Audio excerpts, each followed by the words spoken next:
just because we're getting to almost 2 hours here, and I want to wrap up soon.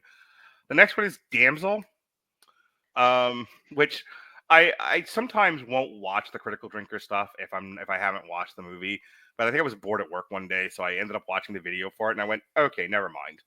And then I saw it was on everyone's like worst list, so I was like, all right, I'll watch this, and I'll watch this with Lily. I bet she'll enjoy it. And I didn't watch it with her. The timing didn't work out, so I ended up watching it by myself. But I don't even think I think she would have. This was one of those where she would have been like, "It's fine," and then utterly forgettable. Damsel. Let me tell you what this is. Damsel is a 2024 American dark fantasy film directed by Juan Carlos Fresnadillo. Dark fantasy is a Written by Dan Mizell. Millie Bobby Brown stars as Elodie, a young woman who accepts a marriage proposal only to realize she's being used to repay a royal family's ancient debts and must now escape while surviving attacks from a dragon lurking in the chasm. The rest of the principal cast consists of Ray Winstone, Nick Robinson, Shohreh Aghdashloo, Angela Bassett, and Robin Wright. Don't feel bad for her. Damsel streamed straight to Netflix on March 8th. It's 110 minutes. It had mixed reviews.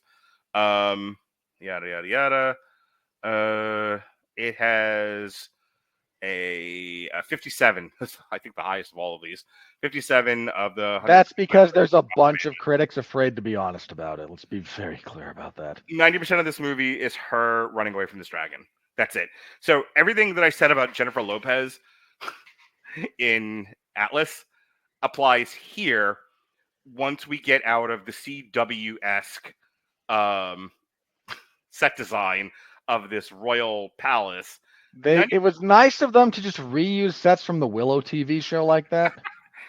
They basically, it was, again, this is like someone's LARP. And then 90% of the movie is her in a cave, either talking to the disembodied voice of the dragon or just running from the dragon itself. That's it. That's the whole fucking movie. And here's the thing, like, the premise of this thing is that the king of this kingdom came down and killed 3 of the young dragons that were in their eggs. And so the dragon that showed up was like, what the fuck? And so the king was like, what if I repay this debt? And they're like, fine, I'm going to kill 3 of your daughters too. And they don't have any daughters. They have a prince. So they get the prince to marry a young maiden from a nearby kingdom, and then they throw the young maiden into the pit. Apparently, this has worked out twice so far, and we're down to the third one, who is Millie Bobby Brown. And it's always the last one when it goes sideways. Yeah, and Millie Bobby Brown is made of vim and vigor. She uses the power of being a woman to convince the dragon to go burn down the kingdom. Yeah. Basically, she, through the power of reason, she's like, hey, wait a minute, I'm not their daughter. And the dragon's like, oh, my bad. They're like, no, go fuck these people up. And the dragon goes, you're right, Millie Bobby Brown. That's the whole movie. We should all listen to women. I'm not saying you shouldn't have women leading, you shouldn't have fantasy movies out there that are led by women. But I think you owe it to the women to write better garbage than this. This is really bad. I've only seen clips, so let me start with that. I have not seen the full movie, nor will I. But something about even the clips from this movie struck me sideways, and it took me a minute to think about it. The dragon should not be so easily defeated by reason, by the way. I think that made me laugh. Nobody else thought to tell the dragon, I'm not their daughter, what the fuck? Who knows? Also, it doesn't ever get out to the other kingdoms. Like, hey, every time we send a broad over here, she ends up dead. Like, the word hasn't gotten out yet. All right, go on. Again, we can do this all day. we are Captain America next to this thing. Yeah. But here's the big thing that struck me about this one. The more I thought about it, like you said, I don't object to fantasy led by female characters. Mm-hmm.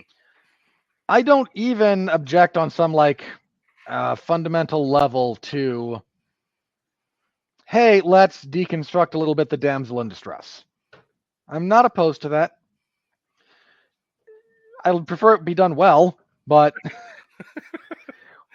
the big problem with this movie is dated. Yeah. And the real problem... Hang on real quick. I wanted to say, and I just missed my opportunity to say it here because I was thinking about this earlier. You know what this, from a set design point and the way this was filmed, This reminded me of the old Alice in Wonderland that went straight to network, where she fights like the Jabberwocky. It's from like when I was a kid. I don't know if you, Okay, yeah. yeah, this seems like a network television Alice in Wonderland movie. Well, so visually it's a little bit dated in that respect. Conceptually, this is dated about 6 years ago. Mm-hmm. This is a very 2018, 2019 There was a better philosophy on writing. There was a better version of this last year with the girl who has to fight her way through a tower. Yeah, I think that one went straight to Hulu. it wasn't very good either, but it was better than this. Yeah, it was much better than this. But this is a movie that was like pitched in 2018 as, hey, we need a girl boss in the fantasy genre, right? So here we are. And it's wild to me that this movie came out, and it already feels 6 years old, and that there is such a viable, visible distinction to the writing philosophy from just 6 years ago that's already gone out of style, Right. thankfully. It's a pretty bad movie. Don't waste your time. Yeah, this is one of those where I'm not unhappy Lily didn't see it. She spared. And Your daughter deserves better. Yeah, she does.